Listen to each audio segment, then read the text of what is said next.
Baik, Shalom. Ya, sukacita bagi kita semua. Saya berdoa setiap kita bisa diberkati dengan firman Tuhan ya. Mari sama-sama kita belajar tetap beriman kepada janji Tuhan. Saya ajak kita semua tetap beriman kepada janji Tuhan. 2 Petrus 3 ayat 1 sampai kepada ayat yang ke-13. Mari sama-sama kita membaca 2 Petrus 3 ayat 1 sampai kepada ayat yang ke-13. Saya baca ayat pertama, saudara baca ayat yang kedua. Saudara-saudara yang kekasih, ini sudah surat yang kedua yang kutulis kepadamu. Di dalam kedua surat itu aku berusaha menghidupkan pengertian yang murni oleh peringatan-peringatan. Ayat 2, supaya kamu mengingat akan perkataan yang dahulu telah diucapkan oleh nabi-nabi kudus dan mengingat akan perintah Tuhan dan juru selamat yang telah disampaikan oleh rasul-rasulmu kepadamu. Yang terutama harus kamu ketahui ialah bahwa pada hari-hari zaman akhir akan tampil pengejek-pengejek dengan ejekan-ejekannya, yaitu orang-orang yang hidup menuruti hawa nafsunya.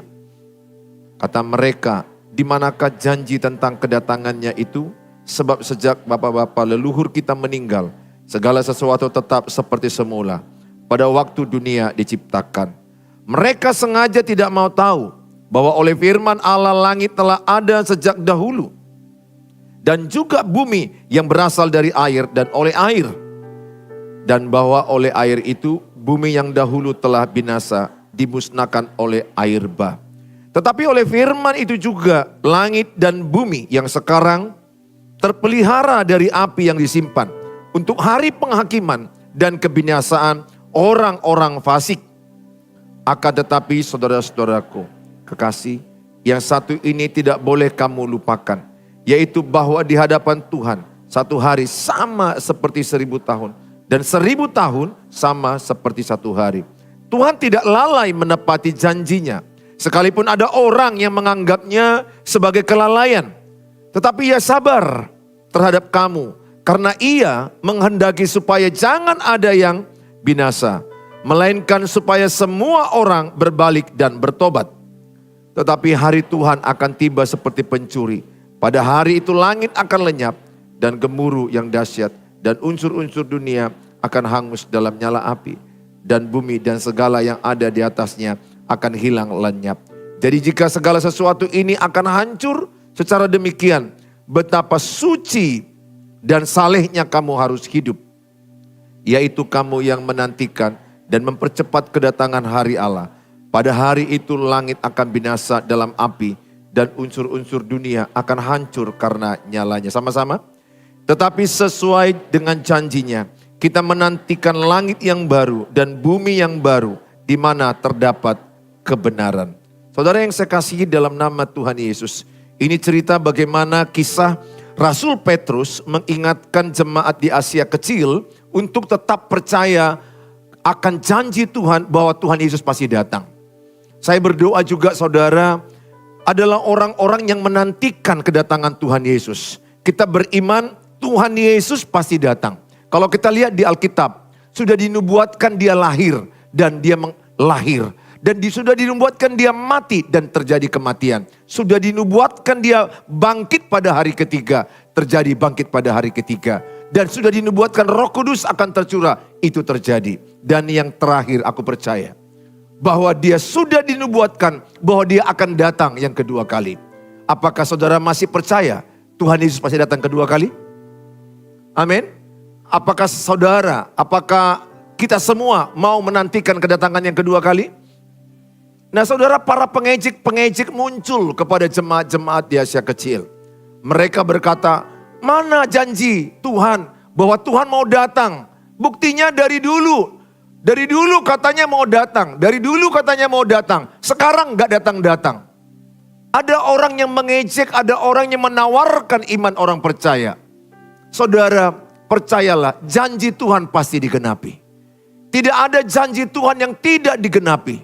Bahkan saya mau katakan sama saudara, bagaimanapun keadaan hidup kita, percayalah janji Tuhan pasti digenapi dalam hidup saudara.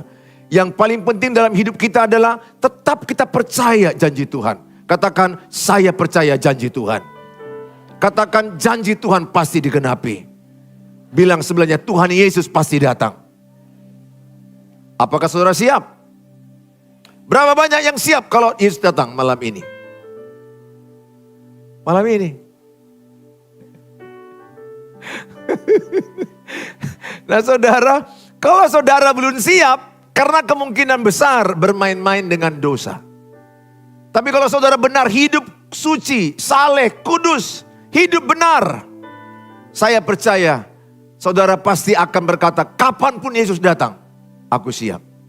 Ingat, kita nggak bisa tahu tanggal berapa Yesus datang. Hanya Bapa yang tahu. Nggak perlu saudara memaksakan diri harus tahu kapan Yesus datang. Nggak usah. Itu bagian Tuhan Yesus. Bagian Bapa. Bagian kita mempersiapkan diri. Bagaimana kita tetap beriman kepada janji Tuhan? Yang pertama, tetap percaya kuasa Tuhan. Tetap percaya kepada kuasa firman atau kuasa Allah. Dalam 2 Petrus 3 ayat yang ke-7 saya baca. Tetapi oleh firman itu juga langit dan bumi yang sekarang terpelihara dari api dan disimpan untuk hari penghakiman. Jadi apinya disimpan. Kapan didatangkan apinya? Pada hari penghakiman dan kebinasaan orang-orang fasik. Saudara, pada ayat 5 dan 6 itu bercerita air bah. Kalau kita lihat bagaimana manusia pada waktu itu banyak berbuat dosa. Sehingga Allah murka. Allah marah kepada manusia pada zaman itu. Apa yang terjadi? Air bah. Selama 40 hari hujan turun tidak berhenti-berhenti. Dan air naik terus selama 150 hari. Semua manusia mati kecuali Nuh dan keluarganya. Dan hewan dengan pasangan-pasangannya. Saudara, mau saya katakan sama saudara, air bah itu melambangkan betapa Tuhan mampu menenggelamkan manusia. Tuhan mampu menurunkan air 40 hari. Tidak berhenti. Sehingga banjir air bah itu 150 hari baru surut. Kutanya dulu, kota Medan kalau hujan 40 hari. Tanya sebelahnya, rumahmu kayak mana? Tanya sebelahnya. 40 hari Medan tidak stop-stop. Kamar kosmu kayak mana? Mungkin engkau bilang, Pak Pendeta nggak usah 40 hari. Baru 1 hari sudah banjir. Beberapa wajah-wajah banjir ini kulihat. Wajah-wajah yang menguras air. Siapa di sini yang kalau hujan lebat berhari-hari nguras air? Yang pernah menguras air coba angkat tangan. Masa aku aja sama ibu ini? Oke, semuanya rumah bagus-bagus ya. Gak ada menguras air. Kalau kami menguras air, ikut anakku ini menguras air. Waduh, jam 1 pagi yang paling gak enak menguras air. Jam 1 pagi, jam 2 pagi. Itu pula dia datang. Maunya hujan itu ngatur lah, entah jam berapa dia datang. Agak mencocokkan diri lah dengan keadaan kita. Tapi jam 1 pagi, jam 2 pagi. Pernah lagi kejadian di kamar kami. Hujan dan masuk ke tilam. Ke spring bed. Akhirnya sambil tidur ember beginilah. Ingat aku ember begini, capek kali. Itu netes-netes. Udah gak peduli lagi lah. Di bawah udah banjir tuh, tinggal hujan supaya jangan kena spring bed aja. Saudaraku lihat wajah-wajah gak pernah banjir rumahmu. Kalau kami sudah ngalami itu saudara. Mengalami, ya kalau gak banjir, tumpat. Nah itulah saudara. Hanya 2 lah penyakit rumah ini, bocor, tumpat. Nah saudara saya katakan, Allah berkuasa menepati janjinya. Allah firman berkuasa untuk mendatangkan air bah selama 40 hari. Dan banjir 150 hari. Baru air itu surut. Saudara yang saya kasihi. Tuhan masih menyimpan api itu. Kan dikatakan tadi ayat 7. Tetapi oleh firman itu juga langit dan bumi yang sekarang terpelihara dari api. Dan disimpan untuk hari penghakiman. Bahwa akan ada hari penghakiman. Orang bilang kiamat. akan ada hari kedatangan Tuhan. Saudara, bisa aja orang berkata, dari dulu Tuhan mau datang, tapi gak datang-datang. Tapi saya terlalu percaya bahwa dia pasti datang. Dia datang bagaikan pencuri tengah malam. Tidak seorang pun tahu.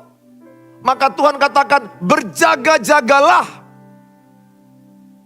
Bagaikan pencuri tengah malam, tidak seorang pun tahu. Saudara, apakah engkau tahu pencuri kapan datang ke rumahmu? Atau ada KWA, pencuri berkata, nanti jam 11.30 aku mencuri. Enggak ada pencuri yang seperti itu. Engkau lagi tertidur. Engkau lagi nyenyak, tiba-tiba pencuri datang. Maka Tuhan bilang, berjaga-jagalah. Berjaga-jagalah. Poin pertama, percayailah kuasa firman. Allah sanggup mendatangkan api penghakiman. Allah sanggup mendatangkan itu. Dan menurut Alkitab dan iman kita, Tuhan pasti datang. Siap tidak siap kita, Tuhan pasti datang. Bahkan saya berkata, lihatlah tanda-tanda akhir zaman sudah ada. Peperangan itu bukan sekedar perang. Tapi itu salah satu tanda akhir zaman. Lihat apa yang terjadi di Timur Tengah. Peperangan orang Israel dengan Hamas. Itu salah satu tanda daripada kedatangan Tuhan. Lihat apa yang terjadi kepada orang-orang mengalami keegoisan. Kasih makin dingin. Orang-orang makin hidup dalam dosa. Orang-orang makin jauh dari Tuhan. Itu tanda-tanda kedatangan Tuhan.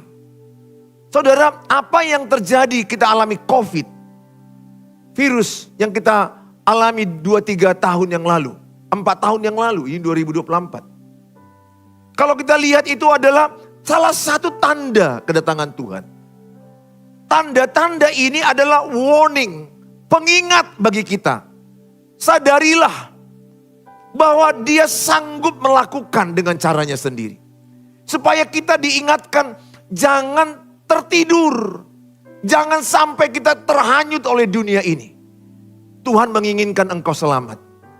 Ingat, di hati Tuhan supaya setiap orang memperoleh hidup yang kekal. Saudara, rindukanlah hidup yang kekal di sorga yang kekal. Rindukanlah itu. Bayangkanlah yang di atas. Pikirkanlah yang di atas, bukan hanya yang di bumi. Saudara, ada banyak orang hanya memikirkan yang di bawah, yang di bumi. Bagaimana aku cantik, bagaimana aku kaya, bagaimana aku punya uang, bagaimana aku menikmati dunia ini. Tapi Tuhan berkata, pikirkanlah perkara di atas. Perkara-perkara di sorga. Saya ajak sama saudara, coba bayangkan.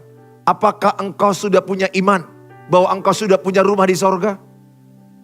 Berapa banyak yang punya iman sudah punya rumah di sorga? Punya apartemen di sorga? Punya tempat tinggal di sorga? Yang yakin kalau malam ini dipanggil masuk ke sorga, angkat tangan. Oh, beberapa orang tidak angkat tangan, agak ragu-ragu. Sorga atau neraka ya?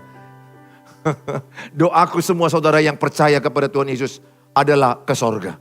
Ingat, orang yang percaya Tuhan Yesus, Yohanes 10 ayat 28, pasti ke sorga. Bukan semoga, bukan mudah-mudahan, bukan diusahakan. Dalam Efesus 2 ayat 8 dan 9. Bahwa kita masuk sorga bukan oleh perbuatan kita, bukan oleh usaha kita, tapi oleh kasih karunia, oleh anugerah, oleh iman. Oleh karena itu kalau engkau beriman kepada Tuhan Yesus, berimanlah bahwa engkau pasti ke sorga. Bukan mau sombong, bukan mau sok jadi hebat, bukan. Jangan bilang Tuhan yang menentukan itu. Tuhan sudah bilang, kalau engkau percaya kepadaku akan memperoleh hidup kekal. Pasti semua tahu ayat Yohanes 3:16. Coba ucapkan, 1, 2 ya. Karena begitu besar kasih Allah akan dunia ini, sehingga ia mengaruniakan anak yang tunggal. Terus setiap orang yang percaya padanya tidak binasa, melainkan memperoleh hidup yang kekal. Berapa banyak yang percaya bahwa dia sudah memperoleh hidup yang kekal? Wow, terima kasih Tuhan. Sampai jumpa di sorga ya. Wow, senang lihat saudara semua masuk ke sorga. Saya berdoa terjadi padamu Kisah Para Rasul 16 ayat 31. Coba dibaca. Kisah Para Rasul 16 ayat 31. Satu orang yang percaya kepada Tuhan Yesus Kristus diselamatkan. Sama-sama dibaca.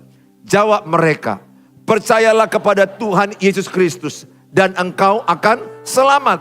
Engkau dan seisi rumahmu. Ayat ini berkata, percayalah kepada Tuhan Yesus Kristus dan engkau akan selamat. Engkau akan selamat, engkau dan seisi rumahmu. Katakan, aku dan seisi rumahku diselamatkan Tuhan. Aku dan seisi rumahku diselamatkan Tuhan. Amin. Apakah engkau punya iman? Tuhan punya cara untuk menyelamatkan seisi rumahmu. Paling enak reuni di sorga. Ya, beberapa di antaramu kan suka reuni SMP, reuni SD. Ada reuni SD? Ada ya? Ada. Reuni TK? Ada juga ya. TK pun reuni, SD, SMP, SMA. Wow, paling indah ketika kita reuni di sorga. Di sorga hidup yang kekal, tidak ada ratap tangis, tidak ada penyakit, tidak ada lagi tangisan. Yang ada sukacita, yang ada melayani Tuhan, yang ada menyembah Tuhan, yang ada mengerjakan hal-hal yang benar, yang kudus. Saya berdoa setiap saudara, imanilah bahwa engkau memperoleh hidup yang kekal. Imanilah seisi rumahmu diselamatkan Tuhan. Ingatlah Tuhan berkuasa mendatangkan api untuk penghakiman. Itu urusan Tuhan. Tanggung jawab Tuhan mengerjakan itu dengan cara yang luar biasa. Firman-Nya berkata, Dia memelihara api itu. Supaya apa? Supaya diberi kesempatan kepada kita. Supaya kita memberitakan Injil. Supaya banyak orang bertobat. Kenapa Yesus gak langsung datang malam ini? Kenapa Yesus gak datang minggu depan? Kita gak tahu. Kalau Dia belum datang, jawabnya, supaya kita memberitakan Injil. Supaya lebih banyak orang bertobat. Supaya lebih banyak orang diselamatkan. Supaya lebih banyak orang percaya kepada Dia. Makanya di sisa hidup saya, di sisa hidupmu, 1 Petrus 4 ayat 2, gunakanlah memberitakan Injil. Gunakanlah, itu ayatnya begitu. 1 Petrus 4 2, gunakanlah, coba dibaca. Gunakanlah sisa hidupmu, bukan sisa-sisa. Nah coba sama-sama baca, 1 2 ya. Supaya waktu yang sisa, jangan kamu pergunakan menurut keinginan manusia, tetapi menurut kehendak Allah. Sisa di sini bukan sisa-sisa makanan. Sisa di sini artinya kesempatan kita masih ada hidup beberapa tahun, gunakanlah itu kepada kehendak Tuhan. Jangan kehendak manusia. Gunakanlah. Kalau masih kita bisa hidup tahun 2024, gunakanlah. Gunakanlah hari-harimu dalam Tuhan. Yang kedua, bagaimana kita supaya tetap percaya kepada janji Tuhan. Bahwa Dia pasti datang. Tetap berserah kepada kedaulatan Tuhan. Di dalam 2 Petrus 3 ayat 8 sampai 10. Akan tetapi saudara-saudaraku yang kekasih, yang satu ini tidak boleh kamu lupakan, yaitu bahwa di hadapan Tuhan satu hari sama berapa? Seperti 1000 tahun. Dan 1000 tahun sama seperti satu hari. Saudara, Tuhan tidak lalai menepati janji. Satu hari sama Tuhan, ini menggambarkan ya, sama kita berapa tahun? 1000 tahun. Satu hari berapa jam? 24 jam. Oke. Berarti 1000 tahun sama kita sama Tuhan berapa jam? 24 jam. Hidupmu berapa tahun? Siapa di sini yang mau hidup 100 tahun? Nggak mau. Nggak mau. Lama kali? Aku mau. Kalau diberikan Tuhan kekuatan lah. Oleh kasih karunia. Asal jangan 100 tahun tapi sangat menderita. Ya itu gak bagus juga. Sangat merepotkan. Tapi mudah-mudahan ya. Orang Jepang ada yang 100 tahun loh. Gak ada yang mau 100 tahun ya. 50? 50 mau? Oh 50 mau? Udah. Aku 54 tahun ini, masa mau 50, cepat kali. Ingat ya, di sorga tidak ada kawin, mengawinkan, gak ada. Jadi kalau mau kawin di bumi. Di sorga gak ada lagi itu. Gak ada lagi pasu-pasu, gak ada diberkati itu gak ada lagi. Ya, jadi kalau mau cari pacar jodoh sekarang ya, sebelum naik ke sorga. Nah saudara, saya mau katakan sama saudara. Ini maksud ayat ini, betapa singkatnya hidup kita, itu maksudnya. Betapa singkatnya, kita katakan 80. Kalau Mazmur 90 ayat 10, adapun hidup manusia 70. Kalaupun hebat, 80. Itu pun disertai dengan apa? Kesukaran dan penderitaan. Udah hebat 80. Bapak saya 50 sudah selesai. Sudah ke rumah bapak dia, 50 tahun. Saya bersyukur dikasih Tuhan bonus lewat dari bapak saya. Saya bersyukur.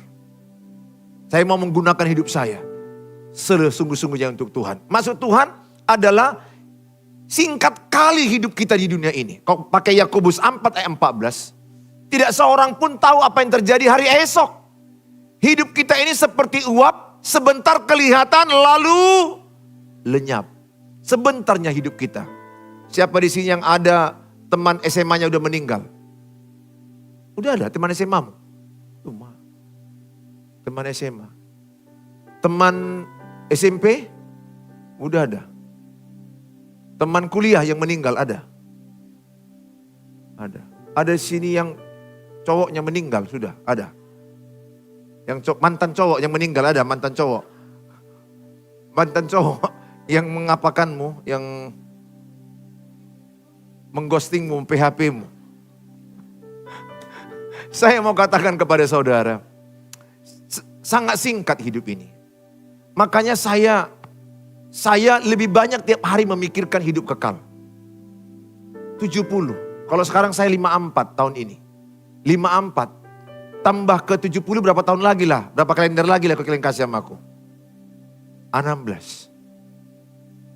16 kalender lagi. 16 hembus lilin lagi. Singkat. Jadi maksud Tuhan apa? Hidup kita ini sangat singkat, sangat sebentar. Dia bukan lalai, dia bukan lupa akan janji kedatangannya. Dia ingat. Kenapa dia belum datang? Jawabnya, dia beri kesempatan kepada kita. Dia berikan kesempatan kita bertobat. Saya aja saat-saat ini, saya lebih sering memikirkan hidup di sorga. Memikirkan yang di atas. Bagaimana hidupku berkenan pada Tuhan. Bagaimana aku memenangkan jiwa-jiwa. Bagaimana aku memberitakan Injil. Bagaimana aku hidup di hadirat Tuhan penyembahan. Membaca firman Tuhan siang dan malam. Bagaimana aku berkenan di hadapan Tuhan. Karena aku tahu hidup di dunia ini singkat. Sudah kurasakan kehilangan ayah. Masih SMP menjelang ke SMA. SMA kelas 1 lah. Baru masuk. Saya sudah kehilangan ayah. Bersyukur kau Hani masih hidup ayam. Iya, kau sudah mau S2 masih hidup ayah. Siapa ayahmu? Bersyukur. Kalau aku gak kuliah, ayahku SMA kelas 1, semester 1, semester 2 udah gak kuliah lagi. Itulah hidup. Sorry ya, beberapa di antaramu juga ada yang gak punya ayah. Mungkin mama yang sudah meninggal dunia. Engkau memasuki tahun 2024, ada air mata. Ada orang merayakan Natal, ada air mata. Tapi Tuhan bilang, hidup di dunia ini memang sementara. Hidup di dunia ini gak lama. Hidup yang kekal itu yang selama-lamanya. Tidak ada yang kekal dalam dunia ini. Ingat adik-adikku, bapak ibu yang saya kasihi, anak-anakku. Masalahmu tidak kekal. Jangan terlalu baper. Jangan terlalu bawa perasaan kau dengan masalahmu. Jangan. Saya berdoa, semoga engkau anak-anak gadis, anak muda, jangan jadi generasi stroberi. Apa generasi stroberi? Generasi yang mudah capek, mudah putus asa, mudah lemah, mudah stres, mudah cemas. Itu generasi stroberi. Sikit-sikit capek, sikit-sikit lemah, sikit-sikit down, sikit-sikit drop. Saya berdoa semua saudara-saudara adalah engkau orang-orang yang kuat dalam Tuhan. Yakinlah janji Tuhan pasti digenapi. Kalau hari kedatangannya pasti itu datang. Kenapa dia belum datang? Itu kedaulatan Tuhan. Tidak seorang pun tahu kapan Yesus datang. Hanya Bapa yang tahu. Jangan coba-coba menerka. Kalau ada orang yang berkata kepadamu, tahun kedatangan Tuhan, sesat. Kalau ada orang yang berkata, setahun lagi Tuhan datang, sesat. Hanya Bapa yang tahu. Tidak seorang pun tahu. Bagian kita nggak perlu mencampuri bagian Bapa. Itu tugas Bapa. Tugas Bapa yang mengetahui kapan dia datang. Itu kedaulatan dia. Poin yang ketiga. Yang Tuhan mau adalah supaya setiap kita tetap menjaga kesucian. Itu yang dikatakan dalam 2 Petrus 3 ayat 11. Jadi jika segala sesuatu ini akan hancur. Ayat 11. Jadi jika segala sesuatu ini akan hancur secara demikian. Maksudnya terjadi api belerang. Api yang menghanguskan dunia, yang membakar dunia ini. Maka Tuhan berkata, betapa suci dan salehnya kamu harus hidup. Ini poin kita. Bagianku dan bagianmu adalah jaga hidupmu suci. Jaga hidupmu kudus. Jaga hidupmu benar. Jangan pikirkan kapan Tuhan datang. Nggak usah terlalu kita meramal. Nggak boleh. Itu bagian Bapa, bagian Tuhan yang menentukan kapan dia datang. Tapi bagian kita adalah hiduplah suci. Hiduplah kudus. Hiduplah dalam perkenanan Tuhan. Tinggalkan perzinahan. Jangan sampai Tuhan Yesus datang, kita masih lihat pornografi. Bayangkan kalau sekarang Tuhan Yesus datang detik ini, betapa indahnya engkau di rumah Tuhan. Amin. Kalau Yesus datang, engkau sedang baca Alkitab, betapa indahnya. Ketika Yesus datang, engkau sedang berdoa, betapa indahnya. Ketika Yesus datang, engkau sedang belajar di sekolah, belajar di rumah, bekerja dengan benar. Bayangkan, kalau Yesus datang, engkau lagi berzina. Betapa sedihnya hidup. Jangan bilang, aku udah percaya Yesus, aku pasti ke surga. Kalau engkau tidak hidup suci, kalau engkau tidak hidup benar, kalau engkau mempermain-mainkan kasih karunia, aku yang gak yakin. Kalau engkau Yesus datang, engkau lagi berzina di kamar. Saya belum mau menghakimi, tapi menurut saya, sulit bagi saya untuk berkata kau ke surga. Karena Tuhan Yesus datang bagaikan pencuri tengah malam. Tidak seorang pun tahu. Engkau lagi ciuman di kamar dengan cowokmu. Atau lagi berzina hubungan badan. Dan kau belum diberkati. Saya katakan, tinggalkan itu. Tinggalkan kenajisan. Tinggalkan dosa.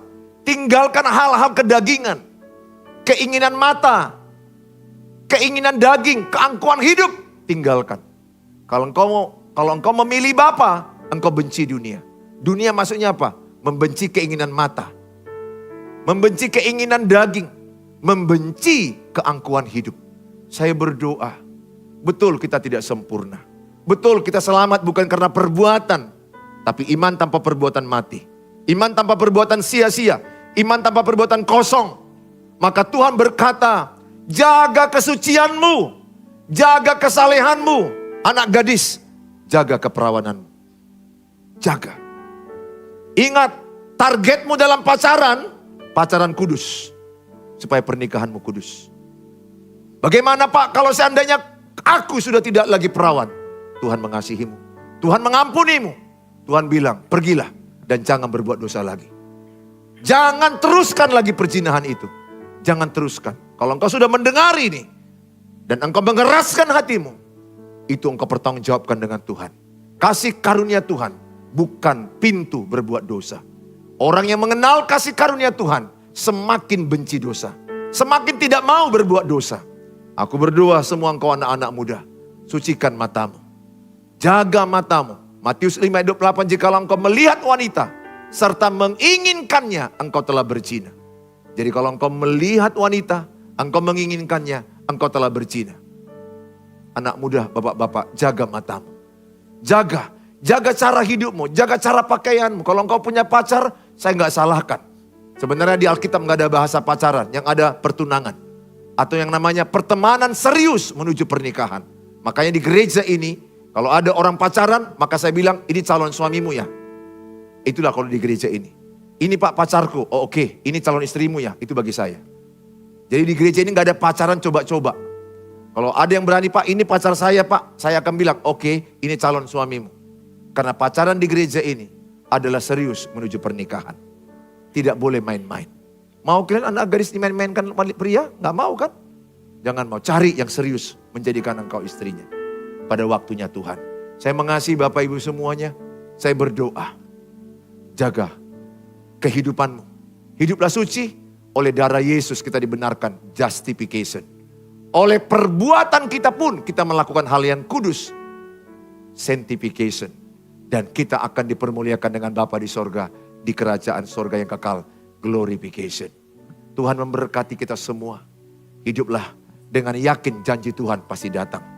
Dan percayalah kedaulatan Tuhan. Masalah tanggal itu kedaulatan Tuhan. Dan yang terakhir, jagalah kesucianmu. Jagalah kesalehan. Kalau engkau sempat berbuat dosa, tidak ada dosa yang tidak diampuni Tuhan. Semua dosa diampuni Tuhan. Jangan teruskan. Ingatlah, ada hidup yang kekal senantiasa bersamamu. Yang Tuhan sedang sediakan kepada orang yang percaya kepada Dia. Tepuk tangan bagi Tuhan Yesus.